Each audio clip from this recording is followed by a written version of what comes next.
comfortable. Itlog yun yung itlog. Kahit tama pa doon yung sa likod sa passport para yung iwas. And mo na siya ang leash.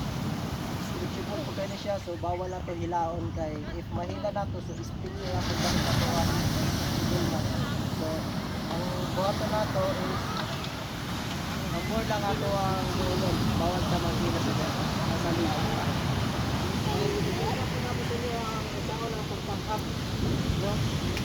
So sa may mong pinaghan ko yan nagamit ano, diba? Left ka to, Right, right? alright Left siya. left shot. Alay sila na ay. So para mas madali na left to foot ko, niyo. ato bang narito kaya, dito sila ha. Ato bang, ano lang, tulak ka na ha.